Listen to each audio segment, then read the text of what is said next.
Great, hang in there. I'm having a little bit of trouble hearing you. I'm picking up a lot of music in the background. Yeah, that's us, all right. Welcome to Let Them song. Talk. How are you? That's our theme song. And you're now a guest on Let Them Talk. It's great to hear from you, Curtis. Yeah. You can hear us fine? You're a little bit distant, but I think I can work with it. You're fine over here. We have a very interesting call going on. We are right now linked to a bunch of folks who are in a housing development in New Orleans, Louisiana, St. Bernard's Housing Development, which is slated for, well, we'll let you guys tell us more about that background, but from my understanding, it's slated for demolition, and thousands of people who used to live there are not going to be allowed to move, are going to be forced to move and to make their own way, and to this will devastate the culture and the history and the peoples of New Orleans. It's a terrible thing, and folks are doing a wonderful thing down in New Orleans at St. Bernard's Housing Project. They're sitting in, they're putting their bodies on the line. So the community center, it's the community center. And Curtis Rumrill, who is joining us, is one of those folks who's actually behind the line, sitting there facing the possibility of armed and forced eviction from this community center. And we have you folks with us, and we're really glad to have you with us here on Let Them Talk. And welcome, Curtis, and all you folks down there at the community center. Well, thank you for having us, and that's right. And it's not just St. Bernard's that's slated for demolition, and I think that's really important for people to know that there are 4 public housing complexes here in New Orleans that are slated for demolition, and that makes up over 5,000 apartments, 5,000 units of public housing that are slated for demolition. These are public housing units that were inhabited before Katrina. People went to them as places of refuge during the storm because these are big concrete structures that can weather a storm. They didn't take on a lot of water, and after the storm, when people evacuated and then were in other cities, they were then told that they would not be allowed to return to their homes and that their homes were going to be demolished. And where are most of the tenants now? Are they displaced in New Orleans and other housing? Or are they dispersed around the country? The vast majority have not been able to return to New Orleans. People are in I've met people coming from Houston, I've met people coming from Baton Rouge, from Atlanta, from as far away as Providence, Rhode Island. So the vast majority of public housing residents have not been able to return to New Orleans at this point. So how did you guys wind up there? Are you from New Orleans originally? No, I'm actually from Syracuse, New York. How'd you wind up down there? What's that? How'd you wind up where you are right now, sitting? We have a photograph on the screen behind us of the front of one of the projects at St. Bernard's, one of the buildings, and folks can get an idea, at least of the outside of one of the buildings that you guys are talking about. They're 3-story buildings. Right, and it's a complex of buildings. Yeah. Can you tell us how many people are in, how many public housing projects total? We discussed that a little bit, but how many people does that house, and how many people are affected by these plans by the city of New Orleans and by the federal government to demolish these housing projects? The number I've heard most recently is 49,000 individuals are being affected by this, being not allowed to return, and over 5,000. That's over 5,000 apartments. Now, Curtis, how many people are occupying the community center right now? Well, that's not a number I'm really comfortable giving out for security reasons. It does vary, and it's not just in this community center, although this is the announced location of the occupation, but there are other people in other buildings as well. So you were invited, basically. I mean, that's what I read on your website. You were invited as a group to come and to, by folks who wanted to return to their homes and were being prevented from returning. Yeah, we were asked to do this occupation. It wasn't an idea that we came up with. I was actually doing some media work with Survivors Village, who's the organization it's an organization of public housing residents, St. Bernard public housing residents, who have been fighting for their homes, and they requested that people be willing to do the occupation, and we said that we would be willing to do it. So this isn't our idea. This isn't a plan that we came up with. We were just willing to actually be the ones that went inside and take the action. Now, this And that's really how we've tried to keep the action, is that the residents decide the strategy and we take their lead.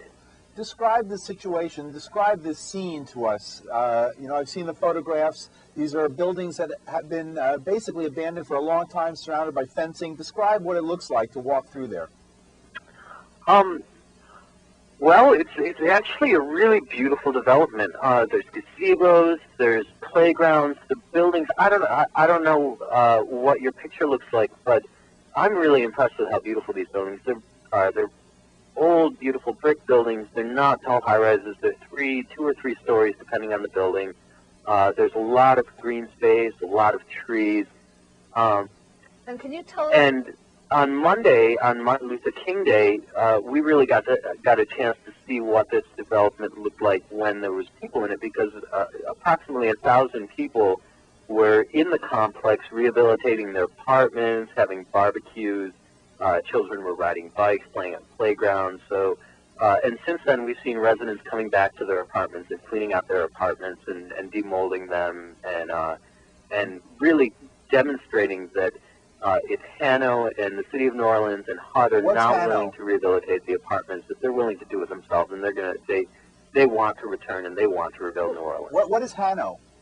Hano is the Housing Authority of New Orleans. It's basically the local equivalent of HUD. And HUD is the Federal Government Housing and Urban Development. Yes. For folks Curtis, that don't know how that. much damage was done by Katrina to these buildings? Well, that's interesting, because the official word on public housing in New Orleans is that it was extremely damaged by Katrina. That's the argument that HUD and Hano use when they say that these buildings need to be demolished. Being inside of them, the story is actually quite different. They aren't significantly damaged. They're concrete. There's a little bit of mold on the walls, but it washes off with a little bit of bleach and water. It's really, the roofs are hardly damaged. There's hardly any water damage. It's only on the first floor. I haven't seen water marks higher than 4 feet in the ground floor apartments. And what's interesting is their argument that the apartment complexes are damaged beyond repair falls short if you look at the numbers, too. Their plan to demolish and redevelop the apartment complexes with far fewer units devoted to affordable housing is $450 million more costly than simply rehabilitating these apartment complexes. So the plan to replace the 5,000 units of housing with less than 1,000 new units of housing would cost $450 million more than just rehabilitating the units they have now. Exactly. Well, isn't the plan for mixed housing as opposed to housing just for people who are below a certain economic level? Yeah, their plan is to basically demolish these 4 public housing complexes and then build individual houses in their place. Now, you cannot build the same number of houses on the same geographical area. Then you can't house as many people in that space, and then only a small number of those. I've heard that in practice it generally ends up being about 20% of those are actually subsidized. So For poor the people. vast majority won't be available to low-income people that are living in subsidized housing.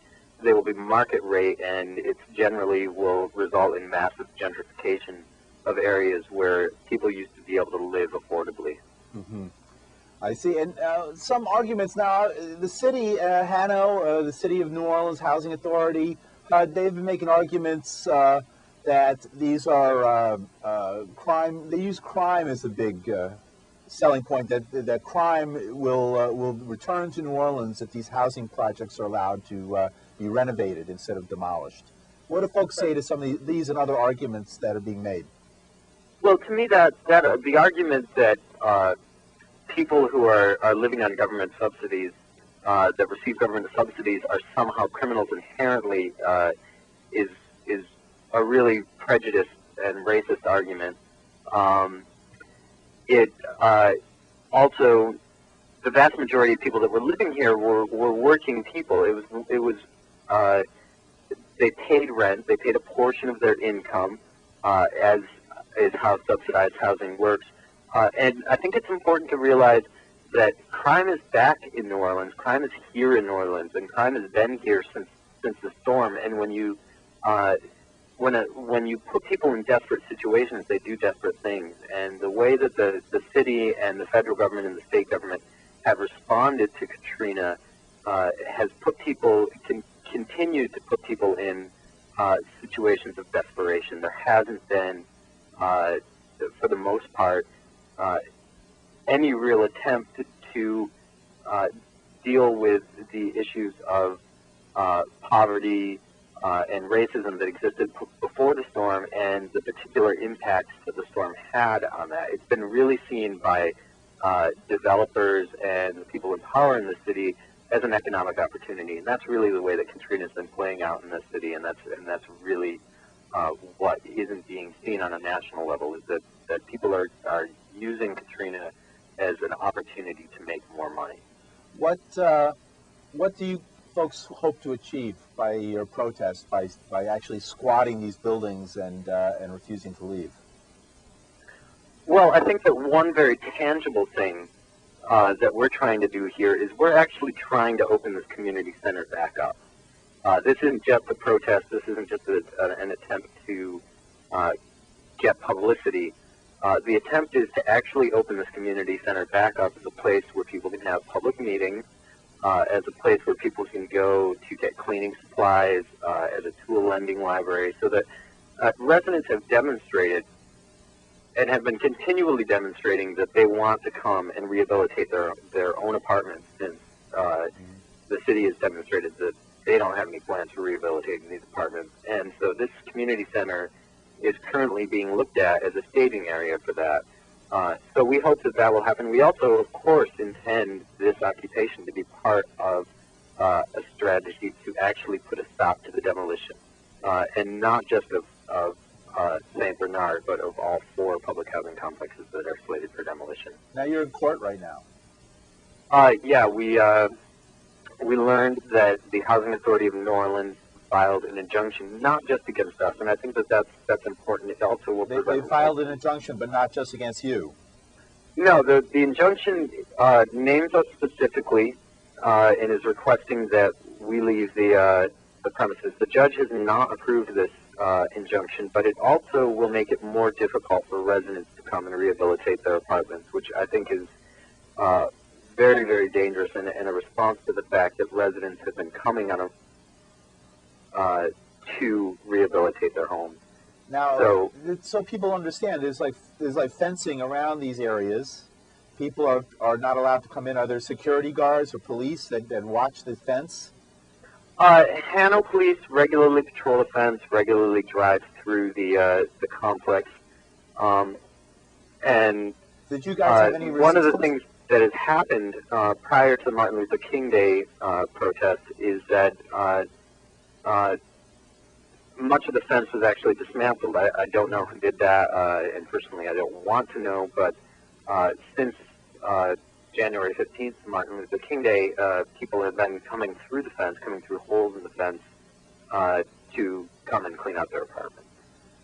But people are risking the fact that even after they clean up their apartments, if things go poorly in court, the police or whatever authorities could be there to drag them out and to demolish the buildings they put so much of their own sweat equity into now. Yeah, and people are facing the reality that they're putting a lot of work into homes, into cleaning out their homes and making them livable again, with the reality that Hano is still attempting to demolish them, which I think shows how deeply people care about their homes and how much they want to come back, that they would be willing to put this kind of work into homes that are slated for demolition currently. Was that a surprise to the authorities, to Mayor Nagin and to others, that folks actually wanted to come back and be vociferous about returning to their homes in these projects? Can you repeat the question? I'm sorry, I couldn't hear it. Would the mayor, the other authorities, were they a little surprised maybe by the fact that people were so adamant about coming back? I don't think it's a surprise to them. I mean, residents have been voicing over and over again that they don't want their houses demolished. I think the fact that people are so successfully and continually sustaining the struggle to get their homes back has surprised people. I think that they expected that residents would simply give up and look at the power that was trying to demolish their homes and feel that they couldn't fight it.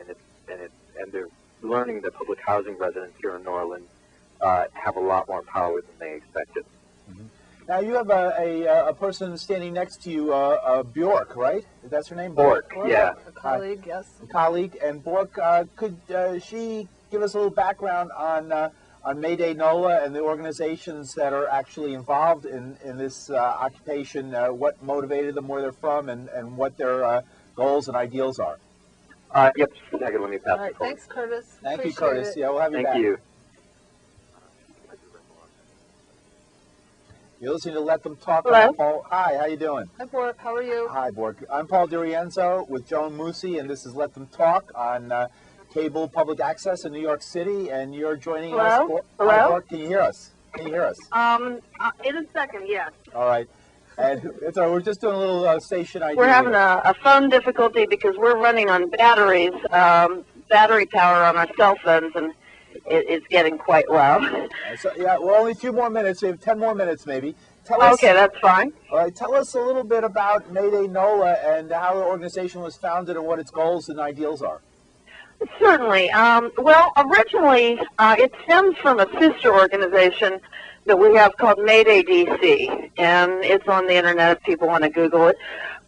We've been around since, I think it was 2002 that we formed, and we're a bunch of homeless and ex-homeless individuals and some political support who are dedicated to the premise that housing is a human right, and that there are times that people have to get into the political fight for each other's homes to whatever level necessary.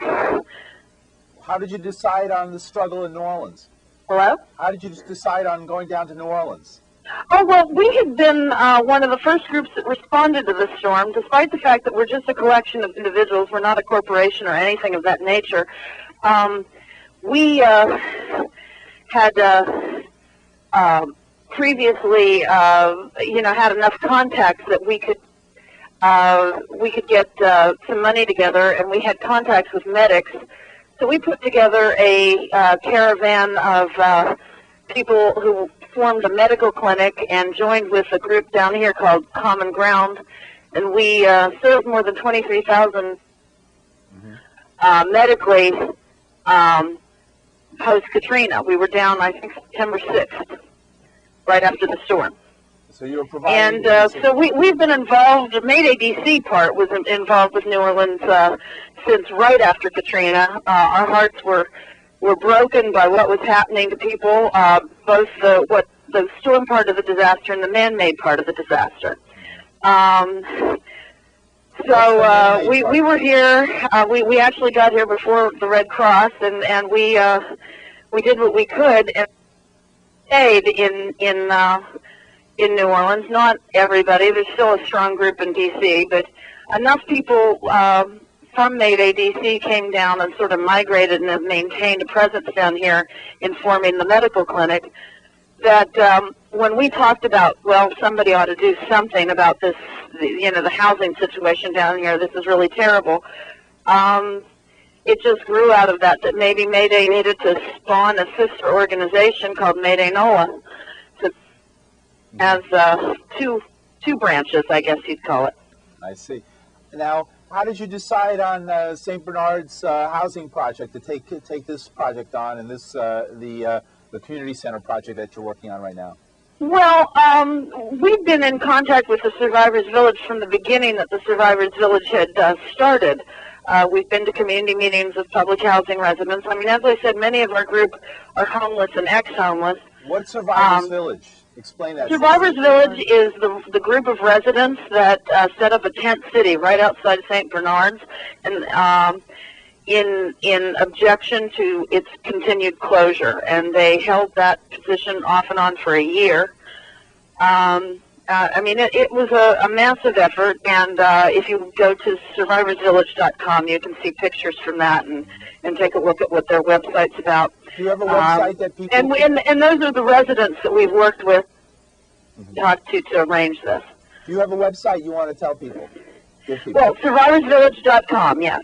Is that for your whole movement? What you're doing now, people who want to help what you're doing specifically right now, that's where they can get in touch with you? They could go there. They can go to the news at infoshop.org or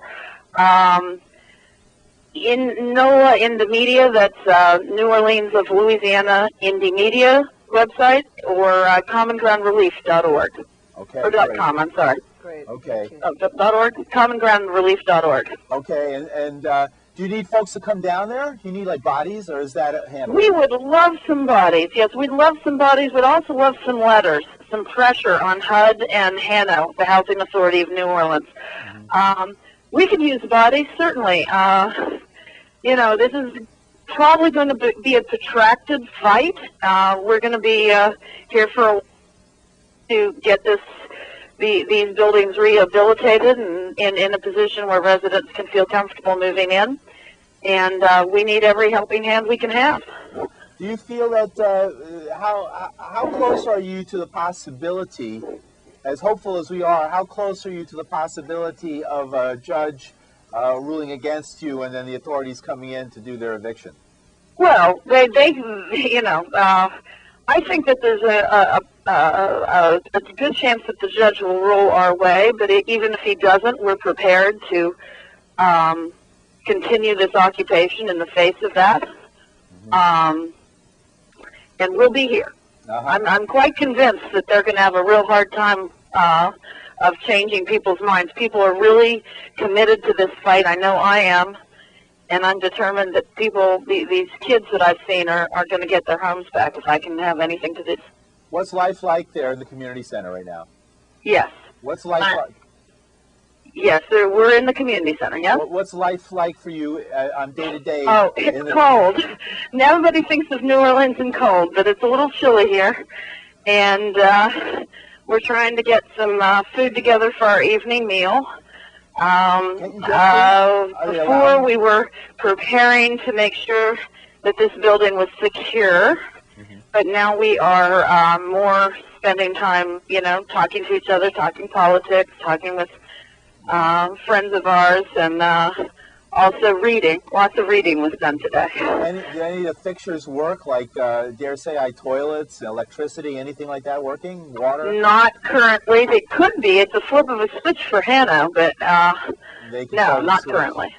I see. So we're really in some primitive conditions in that sense. But luckily the building's very solid, and it's... Right. They're good buildings, aren't they? You don't feel like the mold... They're built the old-fashioned way. They're built to last forever. No, in fact, it's been estimated that that nobody could build these buildings as strongly as these buildings were built in today's economic market. It just can't happen. When were these buildings built? You know what? I don't actually have the date. Do you know, Curtis, when the buildings were built? I don't know the date. I believe in the 20s, we think. Maybe in the late 20s, early 30s. Right. But they were strongly built. No, I think they're in the 40s. I think I remember reading in the 40s. Hey, somebody ought to do that research and call us back. Okay. Right, we'll do our best. Folks, you know, we were discussing this earlier with Curtis, that a lot of the news reports quoted certain residents of that project and others, city officials and other officials from HUD, as saying that these are decrepit buildings, that the people, it was crime-ridden, disease-ridden, that this is not 1940 anymore, this is the modern era, it's time for people to get their own homes and to do away with subsidized housing. What did you say to that whole panoply of arguments against you guys? Hello, you there? Oops, I think we might have lost her. Oh. Bork, are you there? Bork, you there? Well, I think we might have lost We them. lost them. Well, 3 minutes to go. We've lost New Orleans. We've lost New Orleans. But as they were saying, well, I wanted to say, they're batteries. batteries. So right. we may have their phone may have given out. They're living under very difficult conditions down there. So one thing I'd like to say is that President Bush is going to make a speech tonight. I hope he's going to talk about New Orleans. I hope that nobody forgets that many people are still suffering in New Orleans, that the changes that have happened there have been very difficult, and over a year later, many people are not back in their homes. Many people have not relocated back to New Orleans. So I just hope that nobody forgets about New Orleans. Right, and we'll see, and maybe he'll bring it up for a brief statement or two in order to distract people's attention from all the problems in his administration, as we've seen in the last couple of days. But it'll be an interesting State of the Union speech tonight, and we'll both be watching, I'm sure. Well, I'm just hoping that of us. he and all of the people in the United States and in the world remember the people of New Orleans. Okay, and we can take some calls, I guess, from you guys the last couple of minutes of the show. You can see that's our number, 212-757. Is that the... Whoa. I think you made a mistake. We made a mistake with the number. 212-757-1538. There it is. Well, we were in a big rush getting going. 212-757-1538 is our number. And we just really want to thank Curtis and Bork for being with us. We really enjoyed talking to you and appreciate your reporting to us right from the scene down there about what's going on. Absolutely. Everybody watch the news, because this is a developing situation, and don't forget the websites she gave out. Sure. Also, you can, if you want to keep up on the information. And so also our number is, again, 212-757-1538, 757-1538. We'll take your calls in the last couple of minutes of the show. We have, what, 1 minute left? 1 minute. Yeah. So hurry. Oh, there's somebody right there. Hurry up. Hello, you're on. Hello? Hey, Paul. Yes. Yeah, I'm from the parish in Chalmette Uh-huh. in St. Bernard, Sure. and I moved up here to New York after the hurricane. I don't know. Yes? And I was wondering, can you suck your own penis? Maybe that's the act he did on Bourbon Street. That's the Bourbon Street act he did. Right? And that's why he's so obsessed with it. Well, anyway, we'll be back next week. We have an interesting show next week. We're going to have Ian Williams, who's the nation correspondent at the United Nations, and we're going to be discussing the very serious events that are going on in the world and how the United Nations relates to that. And Ian's been on the show before, and he is a brilliant Very commentator, interesting guest, very interesting guest, knows quite a lot about what's going on right now at the United Nations. And hopefully we'll get some good calls and cover some See you next ground. week. We'll see you next week.